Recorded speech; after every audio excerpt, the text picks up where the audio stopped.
मी प्राध्यापक आनंद वंजारी समाजशास्त्र विभागातर्फे तुमच्या सर्वांचे हार्दिक स्वागत करतो.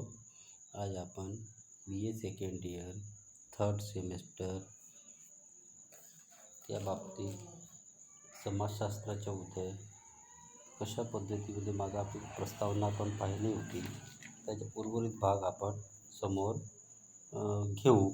ज्याला आपण म्हणतो बौद्धिक परिस्थिती प्रबोधन, ज्याला म्हणतो आपण द इंटेलेक्चुअल कॉन्टेक्स्ट एनलाइटमेंट. बरोबर आहे.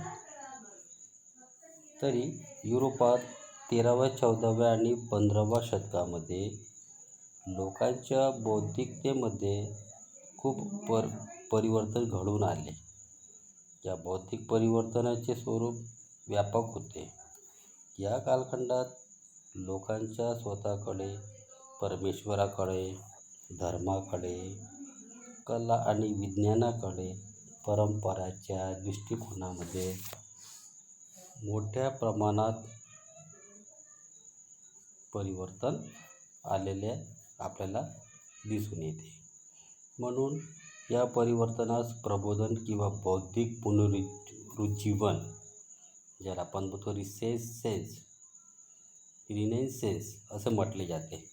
युरोपात मध्ययुगाच्या शेवटी आणि आधुनिक युगाच्या सुरुवातीला, म्हणजे मध्ययुगीन काळ ज्याला आपण म्हणतो, आणि त्याच्या सुरुवातीला बौद्धिक प्रगती झाली. त्यामुळे प्रचंड वैचारिक परिवर्तन घडून आले. मानवाच्या जीवनाकडे बघण्याचा जो दृष्टिकोन होता संपूर्ण बदलला. जीवनातील प्रत्येक गोष्टीकडे माणूस वस्तुनिष्ठ व तर्कशुद्ध म्हणजे लॉजिक दृष्टिकोनातून बघू लागला.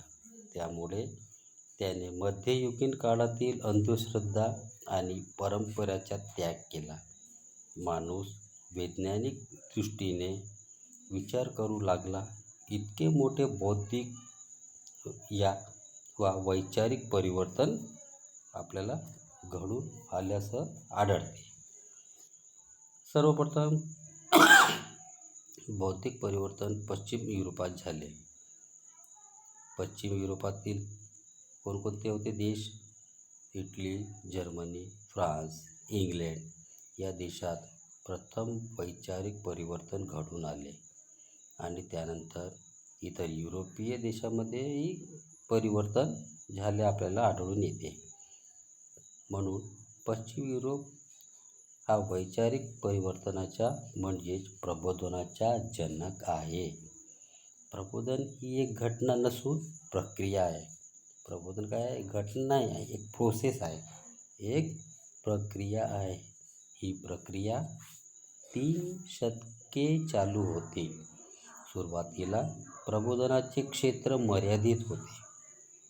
15व्या शतकापर्यंत ही प्रक्रिया संपूर्ण युरोपभर सुरू झाली. युरोपातील प्रबोधनाची घटना जागतिक दृष्टीने अतिशय महत्त्वाची आहे. प्रबोधनामुळेच युरोप जगावर आपला प्रभाव टाकू लागला आणि प्रबोधन कालखंडापासून जगाच्या आधुनिक इतिहासाला प्रारंभ झाला.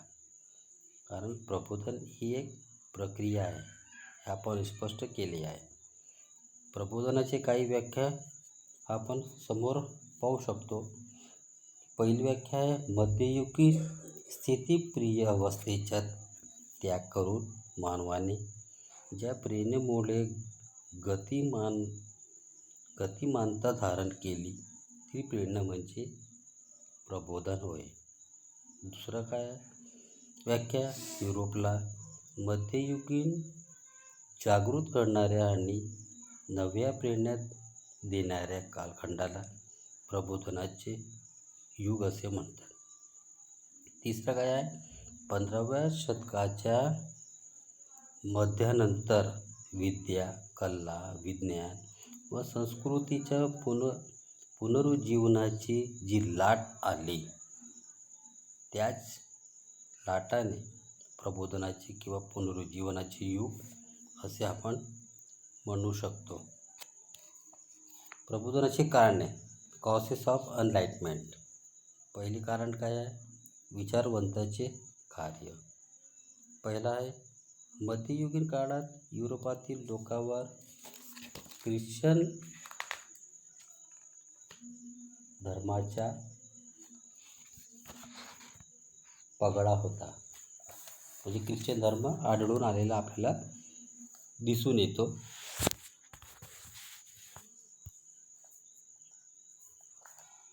धर्मसंस्थेचे लोकांवर वर्चस्व होते. त्यामुळे सर्वसामान्य माणूस धर्माचे आंधळेपण पालन करायचा. धर्मसंस्था सांगेल तेच योग्य आणि खरे आहे असा लोकांचा विश्वास होता. पहिला कारण. त्या धर्मामुळे लोकांचा विचार करण्याची शक्ती कुंठित झाली होती. अशा परिस्थितीत ॲबेलॉर्ड आणि रॉजर बेकन या दोन प्रमुख लेखकांनी किंवा विचारवंतांनी ख्रिश्चन धर्मातील चमत्कार आणि ढोंगबाजीवर टीका केली. या विचारवंतांच्या विचारामुळे लोक धर्मसंस्थेच्या शोषणाबद्दल बोलू लागले. दुसरा आहे धर्मयुद्ध. मध्ययुगात आलेले युरोपातील धर्मयुद्ध हे देखील प्रबोधनाचे एक कारण आहे. मध्ययुगात युरोपामध्ये धर्मयुद्ध झाले, त्याचे बी आपण प्रबोधनाचे एक कारण आपण म्हणू शकतो. इस्लाम आणि ख्रिश्चन धर्म यांच्यातील धर्मयुद्धात युरोपियन ख्रिश्चनांना पराभव झाला त्यांनी केला.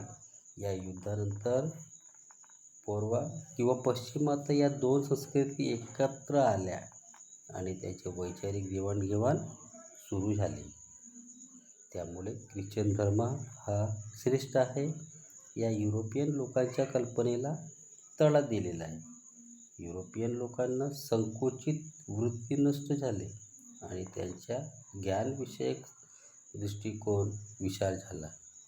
युरोपीय लोकांचा हा विचार दृष्टिकोन प्रबोधन घडवून आणण्यास सहाय्य ठरला. हा दुसरा झाला कारण. तिसरं कारण, मुद्रणकलेचा शोध. मुद्रणकला म्हणजे पैसे. मुद्रणकलेच्या शोधामुळे प्रबोधनाचा प्रसार होण्यास विशेष मदत झाली. इंग्लंड, इटली, हंगेरी, जर्मनी या देशात छापखाने सुरू झाले. छापखान्यामुळे ग्रंथनिर्मिती मोठ्या प्रमाणात होऊ लागली. त्यामुळे प्रबोधनाची जे प्रक्रिया आहे, जे प्रोसेस आहे, ते गतिमान होण्यास आपल्याला मदत मिळाली. चौथा कारण काय आहे, नवीन भौगोलिक प्रदेशांचा शोध. तुर्कांनी रोमन साम्राज्याची राजधानी असलेले कॉन्स्टँटिनोपाल हे शहर ताब्यात घेतले. युरोपातून येणारा खुर्शीचा व्यापारी मार्ग हे तुर्कीच्या ताब्यात गेला. त्यामुळे युरोप देशाच्या पश्चिमेशी असलेला व्यापार बंद पडला. म्हणून युरोपियन लोकांना नवीन भौगोलिक मार्ग शोधणे अनिवार्य झाले. युरोपातील नाविक नवे भौगोलिक मार्ग शोधण्याच्या कार्यात लागले. कोलंबसनं 1492 मध्ये अमेरिकाचा शोध लावला. वास्को दी गामा याने आफ्रिकेला वळसा घालून भारताच्या पश्चिम किनाऱ्यावरून कालिकत हे बंदर शोधून काढले. या काळात 4 वेळा अमेरिकेस भेट देऊन हा भारत देश नसून नवीन भूभाग असल्याचे सिद्ध केले. मॅगेलन व पोर्तुगीज प्रवाशांनी 1519-20 मध्ये पृथ्वीला पहिली प्रदक्षिणा घातली. या नव्या भौगोलिक प्रदेशांच्या शोधामुळे युरोपचा आर्थिक फायदा झाला. वसाहतीकरिता त्यांनी नवे भूप्रदेश मिळाले. भौगोलिक शोधामुळे प्रबोधनाच्या प्रक्रियेस विशेष मदत झाली. हे झाले चौथा कारण. पाचवा कारण आहे राजाश्रय.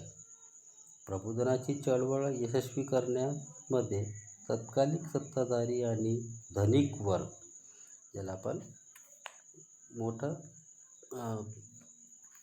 भांडवलदार वर्गही आपण म्हणू शकतो देखील विशेष सहभाग होता.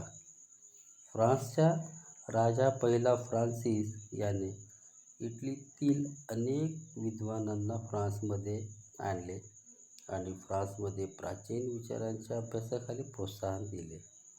फ्लोरेन्सच्या मेडिसी घराण्याचे फ्लॉरेन्स येथील विद्यापीठात